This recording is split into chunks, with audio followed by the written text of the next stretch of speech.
എല്ലാ പ്രിയപ്പെട്ടവർക്കും പുതിയൊരു വീഡിയോയിലേക്ക് സ്വാഗതം. ദാരികന്റെ ശിരസ് കൊയ്തൊരു ഘോരരൂപിണി അംബികേ. ഇന്ന് ശാർക്കര ദേവീക്ഷേത്രത്തിൽ കാളിയൂട്ട് മഹോത്സവം നടക്കുന്നു. അപ്പോൾ ഇന്ന് ഏറ്റവും പ്രധാനമായി അതിൻ്റെ വിശേഷങ്ങളാണ് ഉൾപ്പെടുത്തിയിരിക്കുന്നത്. പിന്നെ നമ്മളുടെ കൊച്ചു എന്താ പറയുക നിമിഷങ്ങളും കൂടി. അപ്പോൾ ഈ വീഡിയോ എല്ലാവരും സ്കിപ്പ് ചെയ്യാതെ കാണുക. അപ്പോൾ നമ്മൾ ചിറയൻകീഴോട്ടാണ് കേട്ടോ പോകുന്നത്. ഇപ്പോൾ സമയം ഏതാണ്ട് ഒരു 11:30 ആയിട്ടുണ്ട്. ചിറയൻകീഴ് എൻ്റെ സഹോദരിയുടെ വീട്ടിലോട്ടാണ് കേട്ടോ. അപ്പോൾ അവിടെ ചെന്നപ്പം അവിടെ തൊട്ടടുത്തുള്ള അമ്പലത്തിൽ ഉത്സവം നടക്കുന്നുണ്ട് നേരെ. അപ്പോൾ അന്നദാനത്തിൻ്റെ സമയമായിരുന്നേ. അപ്പോൾ ഞാനും ചേട്ടനും മോനും കൂടിയാണ് കേട്ടോ. അപ്പോൾ ഞങ്ങൾ അന്നദാനമൊക്കെ കഴിച്ചു. അനീഷേട്ടൻ അവിടെ ഇല്ല, ഒരു വഴി വരെ പോയിട്ടുണ്ടായിരുന്നു. അപ്പം ഞങ്ങളവിടെ കയറി കുറച്ച് നേരം ഇരുന്നു. ഏട്ടൻ എന്നിട്ട് അങ്ങ് തിരിച്ചു പോയി കേട്ടോ വീട്ടിലോട്ട്. ഞാനും മോനും ഉണ്ടായിരുന്നു. അപ്പോൾ എനിക്ക് രാവിലെ തൊട്ട് കൈ അങ്ങ് ഭയങ്കര ചൊറിച്ചിലായിരുന്നു കേട്ടോ. എന്താണെന്നോ എന്തോ എന്നെ വല്ലതും കടിച്ചതാണോ എന്നറിയത്തില്ല. ചൊറിച്ചിലായിരുന്നു. എന്തായാലും അവിടെ ഇരുന്നപ്പോൾ കുറച്ച് നേരം കഴിഞ്ഞപ്പോൾ അനീഷേട്ടൻ വന്നിട്ടുണ്ടായിരുന്നേ. അപ്പോൾ വീഡിയോയിലൊരു സൗണ്ടിൻ്റെ ഡിസ്റ്റർബൻസ് ഉണ്ട്, വേറൊന്നുമല്ല. അത് അമ്പലത്തിൻ്റെ അടുത്തായതുകൊണ്ട് ഉത്സവത്തിൻ്റെ ബഹളവും സൗണ്ടൊക്കെ കേൾക്കാതിരിക്കാൻ വേണ്ടി ഞാൻ ഫാൻ ഫുൾ സ്പീഡിൽ ഇട്ടിരിക്കുന്നുണ്ട് കേട്ടോ. അതുകൊണ്ടാണ് കേട്ടോ ആ സൗണ്ട് ഒരു വ്യത്യാസം. എന്തായാലും ഒരു വൈകുന്നേരം 5:30 ആയപ്പം കാളിയൂട്ട് കാണാൻ വേണ്ടിയിട്ട് ശർക്കര അമ്പലത്തിലോട്ട് പോകാൻ റെഡി ആവാണ് കേട്ടോ. അതിൻ്റെ ഷോ ഒക്കെയാണ് ഈ കാണുന്നത്. അപ്പോൾ ഞാനും മോനും കൂടെയാണ് കേട്ടോ പോണത്. അനീഷേട്ടന് വേറൊരു വഴി വരെ പോകണമെന്നൊക്കെ പറഞ്ഞു. എന്നിട്ടൊക്കെ അമ്പലത്തിലോട്ട് വന്നേക്കാന്നൊക്കെ പറഞ്ഞു. അങ്ങനെ ഞാനും മോനൂടെ ഇങ്ങോട്ട് വന്നു. അപ്പോൾ വണ്ടിയൊന്നും വയ്ക്കാൻ സ്ഥലമൊന്നുമില്ലായിരുന്നു, നല്ല തിരക്കായിരുന്നേ. അപ്പോൾ വണ്ടിയൊക്കെ ഒരു വിധത്തിലൊക്കെ കൊണ്ടുവച്ചു.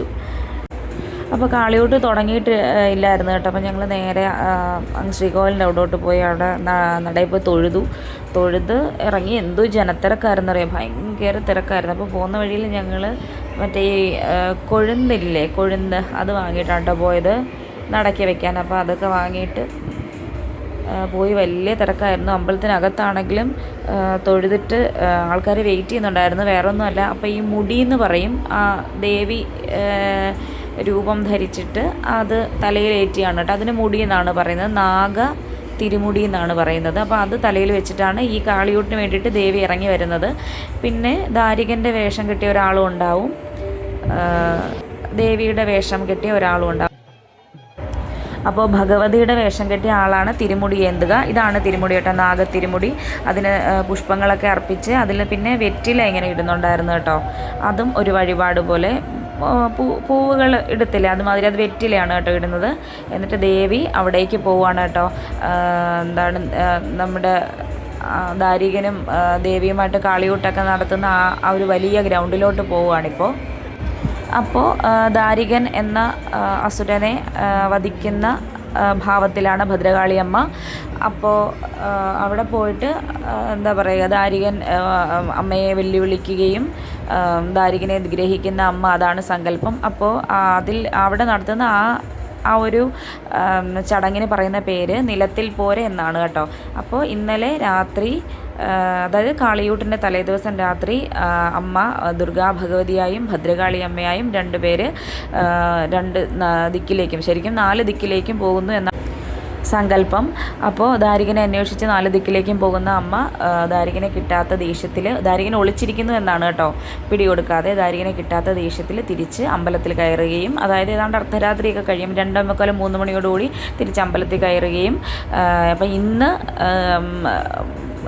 ദാരികൻ ചെന്നിട്ട് അമ്മയെ വെല്ലുവിളിക്കുകയും അമ്മ അത്യുഗ്ര കോപത്തോടുകൂടി ഇറങ്ങി വരികയും നിലത്തിൽ പോര് അവിടെ നിലത്തിൽ പോര് നടത്തി ദാരികനെ അവസാനം വധിക്കുന്നു എന്നാണ് അതിൻ്റെ ഒരു സങ്കല്പം. അപ്പോൾ ഇത് ആ നിലത്തിൽ പോരെന്ന് പറയുന്ന ചടങ്ങിൻ്റെ മുന്നോടിയായിട്ടുള്ള കാര്യങ്ങളൊക്കെ ഉണ്ട്. നമുക്ക് വിശദമായിട്ട് അറിയില്ല, ഇത്രയൊക്കെ നമുക്ക് അറിയുള്ളൂ. ഇതിനിടയിൽ ഒരുപാട് ചടങ്ങുകളും കാര്യങ്ങളുണ്ട്. പിന്നെ ഈ കാളിയൂട്ട് മഹോത്സവം 9 ദിവസമായിട്ടാണ് കേട്ടോ നടത്തുന്നത്. 9 ദിവസത്തെ ചടങ്ങുകളാണ്. 9ാമത്തെ ദിവസമാണ് കാളിയൂട്ട് നടത്തുന്നത്.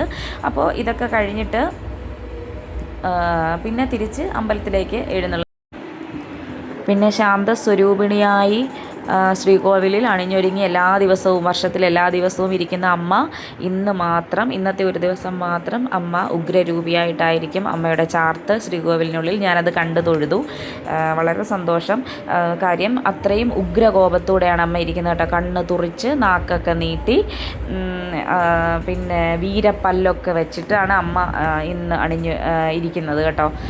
എല്ലാ ദിവസവും അമ്മ ശാന്ത സ്വരൂപിണിയായി സർവാഭരണ വിഭൂഷിതയായി പുഞ്ചിരിച്ചുകൊണ്ടാണ് ശർക്കര അമ്മ ഇരിക്കുന്നത്.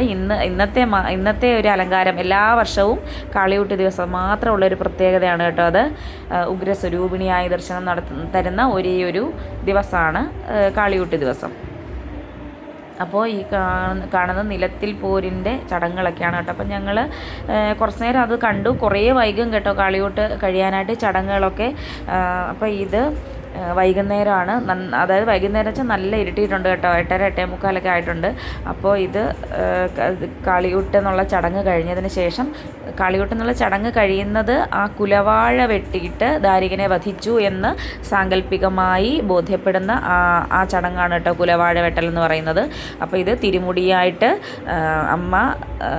അമ്മയുടെ തിരുമുടിയായിട്ട് ഒരു 5 പ്രദക്ഷിണം എന്തോ വയ്ക്കും കേട്ടോ അമ്പലത്തിന്. ആ ചടങ്ങാണ് കേട്ടോ കാളിയൂട്ടിന് ശേഷമുള്ള ചടങ്ങാണ്. അതിനുശേഷം തുള്ളൽപുര എന്ന് പറയുന്ന ഒരു സ്ഥലമുണ്ട് കേട്ടോ.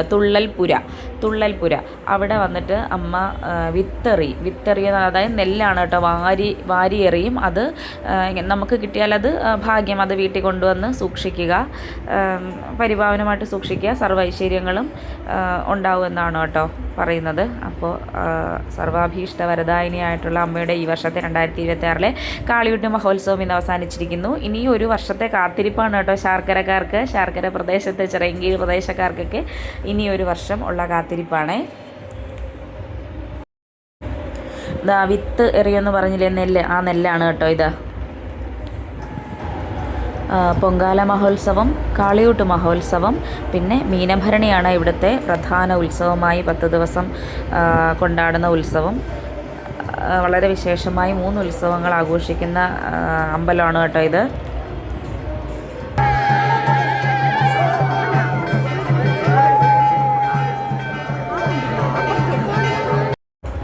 അപ്പോൾ ശാർക്കരയിൽ നിന്ന് നേരെ വീട്ടിലോട്ടാണ് കേട്ടോ വന്നത്. അപ്പോൾ വന്നപ്പോൾ വീടിനടുത്തുള്ള അമ്പലത്തിൽ തോറ്റമ്പാട്ട് നടക്കുന്നുണ്ടായിരുന്നു ഉത്സവത്തിൻ്റെ ഭാഗമായിട്ട്. ഞാൻ ട്രിവാൻഡ്രത്ത് വന്നതിന് ശേഷമാണ് കേട്ടോ ഇങ്ങനെ കണ്ടിട്ടുള്ളത് തോറ്റമ്പാട്ട്. പത്തനംതിട്ടയൊന്നും ഞാൻ കണ്ടിട്ടില്ല. അപ്പോൾ ഇത് കണ്ണകിയുടെയും കോവലൻ്റെയും കഥയാണ് കേട്ടോ പാടുന്നത്. ഓരോ ദിവസവും ഓരോ ഭാഗമാണ് പാടുന്നത്. ഇന്നിപ്പം മാലപ്പുറമാണ്. മാലപ്പുറം എന്ന് വെച്ചാൽ ദേവിയുടെ കല്യാണമാണ് ഇന്നത്തെ ദിവസം. അപ്പോൾ അതിൻ്റെ ഒരുക്കങ്ങളാണിത്. പിന്നെ ഇത് ആറ്റിങ്ങലോട്ടാണ് കേട്ടോ വന്നത്. അച്ചൂട്ടൻ്റെ പിറന്നാളാണ് തിങ്കളാഴ്ച. അപ്പം അവന് ഡ്രസ്സ് എടുക്കാനാട്ടോ വന്നത്. കുറേയൊക്കെ പറക്കിയിട്ടു. അപ്പോൾ അവിടെ അത് അങ്ങനത്തെ ആ മോഡലില്ലേ ചേട്ടാ, പ്രിൻറ്റിങ് ഉള്ളതില്ലേ ചേട്ടാ, ഡിസൈൻ ഉള്ളതില്ലേ ചേട്ടാ, അങ്ങനെ പ്രിൻറ്റ് ചെയ്തതില്ലേ ചേട്ടാ, ഇങ്ങനെ പ്രിൻറ്റ് ചെയ്തതില്ലേ ചേട്ടാ എന്നൊക്കെ ചോദിച്ച് കുറേ കാര്യങ്ങളൊക്കെ ചോദിക്കുന്നുണ്ടായിരുന്നു.